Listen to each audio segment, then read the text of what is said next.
Hey everybody, welcome to this segment of Black Spring with Autumn on your Wednesday. Happy to have everybody here. If you're brand new, I'm equally excited to have you here as well on this Wednesday. Well, as we are into the election cycle, we do have more campaign trail trends, and we're talking the left's campaign trail trends, and that I will be bringing you a specific clip from the trusted source, The New American. Now, this particular article is written by Selwyn Duke. I'm going to be paraphrasing quite a bit throughout this, and we'll jump around a little bit on polls, and we'll get a chance to see where the Democrat billionaire donors, where the buying influence is coming from. Okay, so in this rancorous campaign season, this article is entitled Bernie and Bloomy. Is the Democrat nomination battle now a two-man race? Okay. In this rancorous campaign season, there's one thing both the right and left now agree on. Michael Bloomberg is trying to buy the presidency. He may be succeeding, too, having already spent approximately $400 million on a campaign that's thus far as short as his stature. He announced just 3 months ago Bloomberg has vaulted to second place in a new national poll. This said, socialism appears to sell as well as money buys, as the poll also shows Senator Bernie Sanders, independent of Vermont, leading the field by a significant margin, despite being outspent by Bloomberg, approximately 9-1. Now, the poll by the NPR PBS Marist doesn't have much good news for the other candidates. However, the gaffe machine, former vice president, and recent frontrunner Joe Biden appears to finally be experiencing the collapse many had long predicted. Our fellow erstwhile frontrunner Senator Elizabeth Warren of Massachusetts and Iowa caucus wonderkin Pete Buttigieg of Indiana also showed a loss of support. Only Senator Amy Klobuchar of Minnesota joins the two poll leaders in notably improving her standing. Okay, so just briefly here, we'll take a look at these numbers as Mediate reports. Quote, Sanders' support in the poll clocks in at 31%, which is a big rise of 9 points since the last NPR PBS Marist poll, while the former mayor of New York comes in second with 19%, representing a whopping rise of 15 points since the last poll in December, end quote. The site then presents the top level results. So here's a breakdown. Here you have Sanders at 31%, Bloomberg 19%, Biden 15%, Warren 12%, Klobuchar 9%, Buttigieg 8%, and Steyer at 2%. Okay, the news for Joe Biden is even worse than it appears. The poll, which involved 1,416 adults, was conducted February 13th through February 16th, included a, quote, oversample, quote, of Black Americans. This constituency had been buttressing Biden's campaign. In fact, the ex-vice president has blamed his 4th and 5th place finishes in the first two nominating contests, Iowa and New Hampshire, on those states having mainly white populations. Wow, what a problem. Such a problem, right? Okay, so then here we say, so assuming the poll's accuracy, either Biden's decline in support is even worse than his 9% drop indicates, or now he's actually at a disadvantage with black voters. Okay, this shift is also evident in the state Biden called his, quote, firewall, end quote, South Carolina. Blacks constitute at least 60% of the state's Democrat primary electorate. And not long ago, Biden enjoyed a 2-1 advantage over Sanders in South Carolina. Now his lead has been trimmed to 6.5 points, according to the RealClearPolitics.com average. Okay? So moreover, Real Clear Politics national average reflects the NPR PBS poll in showing Sanders as the frontrunner by 10 points. It also shows Bloomberg nipping at Biden's heels just 2 points back, and Bloomberg is actually leading in the important Super Tuesday state of Florida. Okay, so it appears that the Democrats' far left flank, once divided more evenly between Warren and Sanders, is coalescing behind the latter. Warren's lies and juvenile behavior likely haven't done her in. It also appears that the party's moderately radical segment and its establishment, which fears Sanders, may be flocking to Bloomberg. Okay, so there you're having some you're getting your polls and your stats that are being quoted here. But what I would like to do is, I'll jump around here a little bit. Of course, you can read this for yourself, but I'd like to just play a little bit of a couple of clips here. We have a CNN clip here, and we also have a Bloomberg trying to buy the election. So we'll start here with Bloomberg doesn't have the right to buy the election, according to Senator Bernie Sanders. Mr. Bloomberg has every right in the world to run for president of the United States. He's an American citizen. But I don't think he has the right to buy this election. We pride ourselves on being the longest standing democracy in the world. And we're proud of that. To me, what that means, one person, one vote. You want to run for president? You run for president. You got good ideas, maybe you win, maybe you don't win. But I do think it's a bit obscene that we have somebody who, by the way, chose not to contest in Iowa, in Nevada, in South Carolina, in New Hampshire, where all of the candidates, we did town meetings, we're talking to thousands and thousands of people working on it. He said, I don't have to do that. I'm worth $60 billion. I have more wealth than the bottom 125 million Americans. I'll buy the presidency. That offends me very much. And tomorrow night, and what also offends me is, I think we're going to take a look at his record. And there are a number of things about his record that I think the American people may not know. As the mayor of the New York City, he was very aggressive in pushing so-called stop and frisk. And what that meant, and it was very clear, no hiding this, that if you were black, if you are a Latino man and you walk down the street, the police had the right to grab you for no reason, throw you up against the wall, search you. Hundreds and hundreds of thousands of African Americans and Latinos in New York City underwent that. And then finally, after he left and Bill de Blasio became mayor, they did away with stop and frisk, and you know what? Crime rate continued to go down. So his policies humiliated and offended hundreds and hundreds of thousands of people. And I think that is something that is worthy of discussion. Okay, so there you had Bernie Sanders. Bernie Sanders on his take on, the powers that be and who has the most.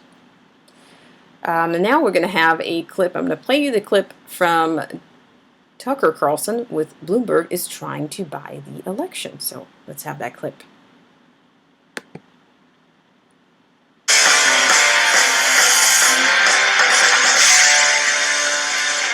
Welcome to a special edition of Tucker Carlson Tonight. According to new numbers over the weekend, the Democratic primary race is constricting to become really a two-man contest. A lot of people still in the race, but the outline of the future is getting clearer. So on one side, you have a candidate, Bernie Sanders, who wants to turn this country into a comprehensive welfare state. He plans to upend every aspect of American life in order to impose a new economic order. Now, Sanders isn't hiding what he plans to do. He's running on what he plans to do. His main rival is Michael Bloomberg, the former mayor of New York. Bloomberg has shot to above 15% nationally in the polls, from nowhere, essentially. He's suddenly leading the race in the critical Super Tuesday state of Florida. So what is Mike Bloomberg running on? That's a trick question, actually. Bloomberg isn't running on anything. Not because he doesn't have ideas. He's got plenty of ideas, and some of them are far outside the American mainstream. But Bloomberg doesn't think any of that matters. He's not running on ideas. He's not trying to convince voters of anything. He's not making arguments or working to change their minds on policies they care about. He's trying to buy them, and hence the presidency. It's the single most cynical political campaign ever run in this country. Bloomberg is trying to subvert our democracy with cash, and he's going all in to do it. According to the latest numbers, Bloomberg has spent more than $417 million on advertising so far in this race. His nearest rival, Bernie Sanders, has spent $40 million. That's less than a tenth. Joe Biden, the man they told us was the frontrunner, has spent just $12.3 million. Compare that, let's say it again, to the at least $417 million Bloomberg has pumped into the race, just on advertising. And that's just the beginning. Aides say Bloomberg is willing to spend $2 billion of his own money by Election Day, and the number could go higher. Nothing like this has ever happened in America. Bloomberg's spending is like, and pick your metaphor here, a tsunami breaking over our political system. When the waters recede, there's nothing left. It's been flattened and wiped clean by the weight of Mike Bloomberg's wealth. Bloomberg is the tallest figure on the landscape, the only one left upright. That's his plan. He's all but admitted that's his plan. Watch him here disavow stop and frisk, the single most successful policy he had as mayor of New York. I defended it, looking back, for too long, because I didn't understand then the unintended pain it was causing to young black and brown families and their kids. I heard their pain, their confusion, and their anger, and I've learned from them, and I've grown from them. So think about what you just saw. It's not the normal pandering. Mike Bloomberg believes passionately in gun control. It's his life's mission. It's his signature issue. Stop and frisk may have been the most effective gun control policy ever administered anywhere. It took thousands of illegal firearms off the streets of New York. But Democratic primary voters have decided they don't like it. They're against stop and frisk. So without even pausing, Bloomberg grovels, as you just saw, and attacks his own legacy. Why did he do that? Because he doesn't care. Whatever. They're only words. He'll do whatever it takes. Now, they say politicians are ethically flexible, and of course they are. But this is different. There's something ominous about it. Bloomberg can seamlessly change his core beliefs because he doesn't think his beliefs are relevant to the outcome of this race. Only his wealth matters. And the horrifying fact is he may be right. How wealthy is Michael Bloomberg? Well, for context, the richest of the fabled Russian oligarchs, Leonid Mikhelson, is worth about $24 billion. Michael Bloomberg could literally give away twice that amount, or spend it on a presidential race if he wanted, and still be 5 times as rich as Donald Trump is. It's hard to imagine just how much money that is. But with that money, Bloomberg can suffocate all opposition and seize power. A ruling class which worships money above all sees nothing wrong with this. They're eager to help Bloomberg do it. Like Bloomberg, they're religiously libertarian on economic matters. That's a position that's shared by only a tiny percentage of the population. No normal person in this country thinks the widening wealth gap is a good thing. It's so obviously making America unstable. But Mike Bloomberg has been one of its chief beneficiaries. He will defend the current system above all else. There's a reason he's the favorite of finance moguls and tech commissars. Again, this is a total departure from anything we have seen before in the history of this country. Say what you will about Donald Trump, but in 2016 he ran for president on ideas that large numbers of voters actually liked, whether or not they liked him. Secure the border, end counterproductive wars, fight the fascism of political correctness. In selling those ideas, he spent about half what Hillary Clinton spent. But Bloomberg can't be bothered with selling ideas or with a platform. He doesn't care what the public thinks, that's why. He believes he can win by overwhelming voters with his money. This is the nightmare scenario that campaign finance reform activists used to tell us about. And they were right about one thing. Our system has been vulnerable to people like Michael Bloomberg for a long time. He's just the first one who's actually tried to do it. You should be alarmed by his campaign for president. Democracy doesn't break when voters choose unwisely. They sometimes do. Democracy collapses when what voters want becomes irrelevant. All right, there you get a take on both men. You have a Bloomberg clip as well as a clip of Bernie Sanders. And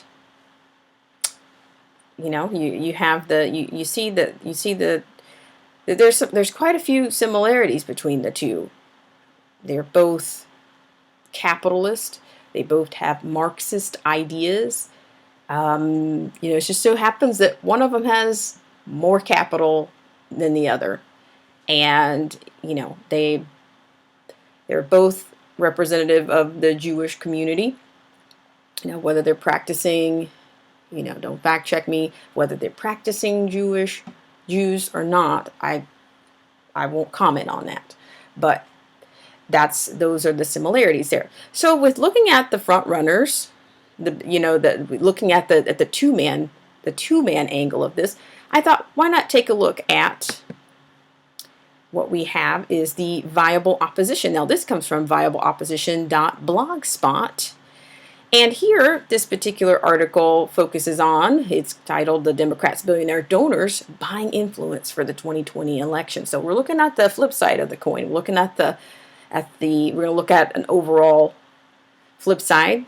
And in here, according to this, you can read this for yourself. It's in this posting, I want to take a look at how America's billionaires are attempting to influence American politics in their favor by supporting Democratic presidential hopefuls. I will focus on the 3 top candidates thus far: Bernie Sanders, Pete Buttigieg, and Elizabeth Warren, and a selection of their billionaire donors. Now, please note that the contribution limit to the candidates is set at $2,800 per person by the Federal Elections Committee, explaining why there are a number of donor couples that have donations totaling $5,600, as shown here. So we'll go into those. I'll show you the chart on that, but just briefly, you can see that Bernie Sanders has no billionaire donors, and according to Forbes, when Sanders' campaign discovered that Marta Tama Hall, wife of David Hall, the billionaire founder of the Belladine Leader, had donated to their campaign, they agreed to return her donation, which no longer appears on the Open Secrets website, as you can see. Pete Buttigieg, his billionaire supporters include, here's Len and Emily Blavatnik, $1,200, also donated $2,800 to Joe Biden. Christopher McCon, husband of Abigail Johnson, head of Fidelity Investments, of $5,600. Wendy Schmidt, wife of Eric Schmidt of Google, $5,600. David Geffen, $5,600. Catherine Rayner, heiress of the Cox Enterprises, $5,600, $2,800 to Joe Biden as well. Daniel Ziff, the heir of publisher William Ziff, at $2,800. Reed Hastings, a CEO of Netflix, $5,600. Daryl Roth, the wife of Trump business partner Steve Roth, at $2,800. And Jennifer Pritzker, former Trump supporter, $1,000. So here's an entire breakdown. And I can keep going here. Quite a few. Pete Buttigieg has his share of donors here. And effective December 2019, a total of 24 billionaires had donated to Pete Buttigieg's campaign. The number 3 with Elizabeth Warren, her billionaire supporters include only 4 names. Craig Newmark, founder of Craigslist, at $2,800 to Kamala Harris as well. Alexander Rouse, a son of Stephen Rouse of the Danaher Corporation, at $282. And then Chris Sacca, founder of the Lowercase Capital, at $2,800. So here's a bit of a breakdown. The Chris Sacca also donated $2,800 to Beto O'Rourke, $2,700 to Kamala Harris, and $2,800 to Pete Buttigieg. In addition, we find that Crystal Sacca, the wife of Chris Sacca, also donated $2,800 to Elizabeth Warren, and like her husband, Crystal Sacca donated to multiple Democratic presidential candidates. $2,800 to Pete Buttigieg, $2,800 to Joe Biden, $5,400 to Kamala Harris, and $2,800 to Beto O'Rourke. As the weeks pass, I will update this posting to show us all how America's billionaire class has been very busy investing in America's political theater, no doubt for their own benefit, because after all, $1 billion is never enough. Okay, now this was posted by a political junkie, so I just thought maybe you might be interested in that information. So let me know what you think. Of course, always,